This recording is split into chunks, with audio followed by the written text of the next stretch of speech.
Mobil Cape खोलेर त Mobil छैन 100 ग्राम जति निस्क्यो 100 ग्राम जति मोबिल थियो टाइट हाम्रो ब्रदरलाई अझै पुगेको छैन हेलो यहाँनिर चाहिँ एन्ड 6 बजी हिँडेको मान्छे कति बजी आजको भेटघाटबाट have a good time so welcome back to my channel आज नयाँ दिन भन्नुभन्दा नयाँ बेलुका भइसकेको छ झन्डैले 40,000 जतिको चुना लागेन मेरो किन र के कारणले म एकछिनमा भनिहाल्छु झन्डैले चुना लागेको है अहिले भर्खरै थाहा भयो कहाँ जाँदैछु त भन्दा बाबालाई बजार छोडिदिने अनि बजार छोडिदिएर चाहिँ म झोलाबारी जाँदैछु किन जाँदैछु त पनि एकैछिनमा थाहा भइहाल्छ यदि यस च्यानलमा नयाँ हुनुहुन्छ भने कृपया गरेर सब्सक्राइब गरिदिनु होला च्यानललाई अनि छेउमा रहेको बेल आइकनलाई क्लिक गरेर अलमा सेलेक्ट गरिदिनु होला ताकि मैले अपलोड गर्ने हरेक भिडियो तपाईँहरू सामु समयमा आओस् र यति भन्दै आजको भ्लगलाई यहाँबाट सुरु गरौँ यो भनेको ढाटको बजार रहेको छ ढाट बजार हो यो यहीँ बजारसम्म आएको म यहाँ छोडिदिन्छु बुवालाई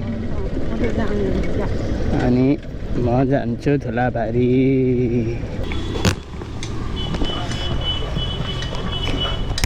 र वास्तवमा भएको के थियो भन्दा नो मोबिल होइन गाडीले मोबिल खाएछ थाहा नै भएन 2.5 महिना मात्रै हुँदैछ हालेको चाहिँ भने टाढा गएको भनेको श्रीअन्त 2 पटक पुगेँ हेरौँ अब कति मोबिल झर्दो रहेछ मोबिलै छैन जस्तो लागिरहेछ मलाई चाहिँ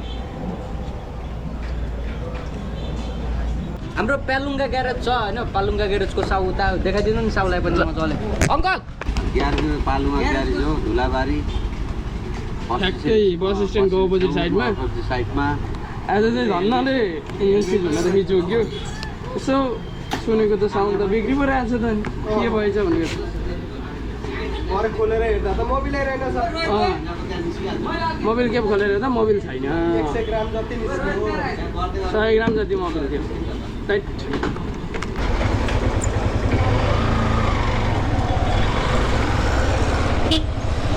र मोबिल फेरेँ र अब अरू कुरा त्यस्तै छ अहिले अब जाँदैछु म घरतिर फेरि वापस काम सकेँ 500 रुपियाँ चिट लागिहाल्यो नि है बनाउनु त पऱ्यो नि 500ले गर्दाखेरि यहाँ 8-10 हजार रुपियाँ जाला जस्तो भइसकेको थियो के त 40,000 जति जान्छ नि चिज भएको आज म भ्लग बनाउने सोचेकै थिइनँ म बिरामी छु नि त कान दुखेर यस्तो हैरान भएको छु हिजोदेखि म हस्पिटल कुदाइछु थाहा नै होला तपाईँहरूलाई भने आज म भ्लग बनाउन सोचेकै थिइनँ तर फेरि भ्लग बनाएँ एकातिर भ्लग उहाँ अपलोड गर्न राखेर आइरहेको छु घरमा म भरिसकेँ हप्तामा 4टा चाहिँ भिडियो हाल्ने कोसिसमा छु होइन ताकि म रेगुलर रहूँ न होइन टाइमलाई म्यानेज गरेर कसो गरेर हुन्छ आकाश बढेर हुन्छ या धरती चिरेर हुन्छ तर म हप्तामा 4वटा चाहिँ भिडियो 5वटा चाहिँ भिडियो हाल्ने कोसिस नै गर्नेछु म ठ्याक्कै घरको नजिक पुगिसकेँ म पर्तिर पनि पुग्छु अनि गएर लिएर आउँछु म फादरलाई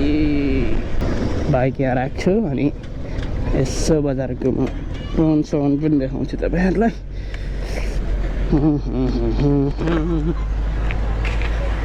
यो हामीहरूको हटिया हप्तामा 1 दिन लाग्छ बिहिबारको दिन हाम्रो बाबा कता हुनुहुन्छ हौ के भयो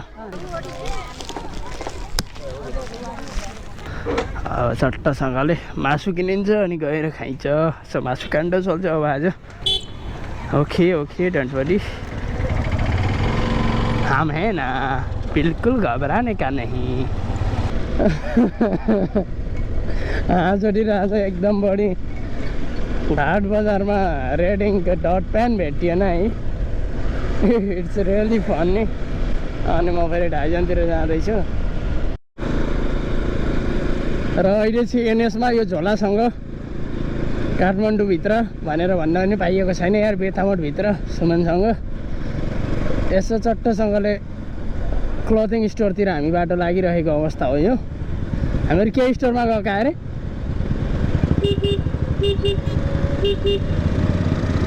क्लोथिङ स्टोर बस्ने के मार्केट छ यहाँ त्यो त छिराउने हो नि त नि उता गएर घुमेर आउनुपर्छ यो के मार्केट हो नि धनराज मिनी मार्केट र मार्केट नै नाम याद राखिराख्नुपर्छ के आफ्नो ठाउँमा हेर्नु हुँदैन भरे म यहाँ छु भन्छ कसैले बाहिरको मान्छे आएर होइन आफूलाई नै थाहा छैन। झापा सुपर मार्केट अरे बस्नेत मार्केट हो झापा त यता भद्रपुर रोड न त।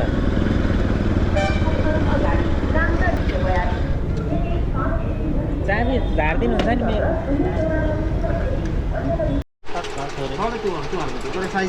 फ्री साइज भित्र खुला खुली लाउनुपर्छ। सो अहिले म के पसलमा छु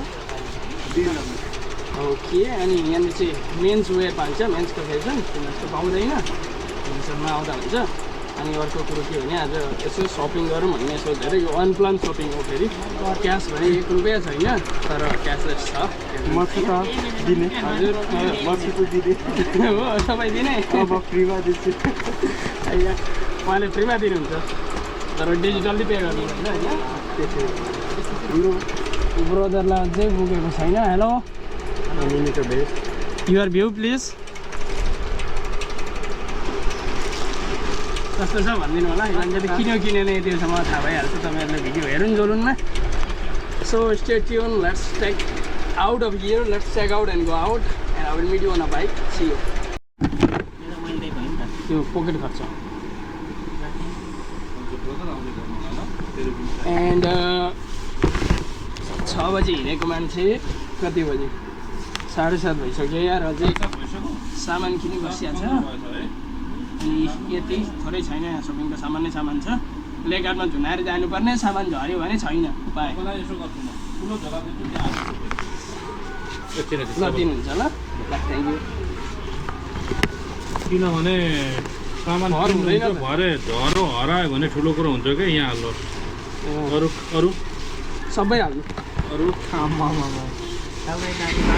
दसैँको अझै भयो यो मैले लान्छु ल मेरो पर्सनल आजको यहाँ कति होला छ होला 2000। अब हाम्रो लेभलमा त्यति नै सुहाउँछ होइन इन्टु 3 मलाई पनि खिचिरहेको छ भाइ।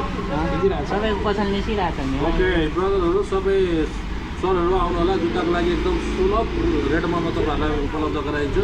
Thank you all the best भाइ फेरि पनि आउनु होला। ठिकै छ हामी पनि आउँदैछौँ। हामीले यहाँनिर अब 2-4वटा एक फन्को हानेर नभेटेपछि आफूलाई मनपर्ने यहाँ तपाईँले चाहिँ राम्रो जुत्ता पाउनु पनि ल थ्याङ्क यू सर ल आउँदै गर्नु होला है by by.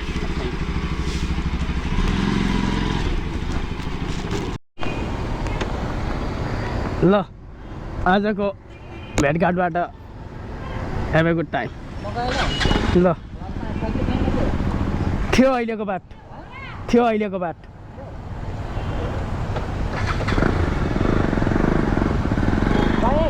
Okay C you. बिर्तामोडबाट निक्लेँ भाइजर बन्द गर्दाखेरि अगाडि मान्छे देखिँदैन उताको लाइटले गर्दा त्यस्तै गर्दाखेरि धेरै कुदाउन मिल्दैन। अनि यदि भाइजर खोलौँ न त भने माइक्रोफोनमा स्याहार आवाज आउँछ अडियो क्वालिटी बिग्रिन्छ। त्यसैले गर्दा बिस्तारै जान्छु बरु अडियो क्वालिटीलाई नै म्याटर गराउँछु भाइजर बन्द गरेरै जान्छु। आरामले गएपछि त केही हुँदैन नि त। अनि अब चाहिँ निक्लेको 7:30 भएछ। आज केही सोचेको थिइनँ मैले 1 रुपियाँको खर्च नसोचेका खतरा खर्च गर्दै हिँड्दै होइन गर्नुपर्छ कहिले काहीँ जाइन्छ। खाना खाइएको छैन खाना खाइन्छ अनि त्यसपछि सुतिन्छ मस्तसँगले। अलि आराम भएको महसुस भइरहेछ मलाई। आराम पनि हुनै त पर्छ नि। यो बिर्तामोडको चेक पोइन्ट हो। आउट अथवा इन चेक जे पनि भनौँ न चेक इन पोइन्ट अथवा चेक आउट पोइन्ट जे पनि भन्न मिल्छ। आउँदालाई चेक इन हुन्छ भने जाँदालाई चेक आउट हुन्छ। र यहाँ गाडीले निकै लाइट बालिरहेछ। यस्तो हुन्छ क्या साइकलवालालाई देखिएकै थिएन भाइजर खोल्दा मात्रै देखेँ क्या मैले। तर मलाई थाहा थियो कि त्यहाँ केही न केही छ त्यही भएर फट्टै भाइजर खोलेँ मैले। त्यसपछि देखेँ साइकलवालालाई अनि हेडलाइट बालिदिन्छन् क्या यी मासालाहरूले राति हिँड्दाखेरि। हेडलाइट बाल्यो भने चाहिँ यो भाइजरमा धेरै टल्किहाल्ने। खासमा म किन आएको थिएँ त भन्दा यत्तिकै सुमनलाई भेट्न उसको फोन बिग्रिरहेको थियो अनि त्यही बनाउने अथवा सल्लाह गर्ने। फोन बिग्रियो यार मेरो के गर्नु अब भन्दै थियो अनि त्यही भएर चाहिँ यसो भेटेर बोलिदिउँ न भनेर आएको थिएँ। मैले भिडियो त अघि पनि लिइसकेको थिएँ तर के भयो भने अघिको भिडियो चाहिँ मैले माइक्रोफोनको जेकलाई हालिने छु के अनि त्यही भएर चाहिँ सिधै बिर्तामोडबाट कन्टिन्यू गर्नु पऱ्यो। त्यसका लागि आइएम एक्सट्रिमली सरी होइन बिचको केही पार्टहरू छुटेको छ र अहिले म अलिक साह्रो बोल्दैछु किनकि मैले भाइजर निकालेको छु। भाइजर निकालेको बेला मतलब भाइजर खोलेको बेलामा अडियो अलि राम्रो आउँदैन। म बुट्टाबारी पुग्न लागेँ 54को स्पिड मात्रै छ धेरै स्पिड पनि छैन तर हावा चाहिँ निकै बढी लागिरहेछ। मैले विन्ड चिटर यो यहाँ राखिरहेको छु लगाउँछु भन्ने सोचिरहेको थिएँ लगाइनँ छु। बिर्सिहालेँ सामान किनेको छ यहाँ पोको यत्रो झुन्डाएर हिँडेको छु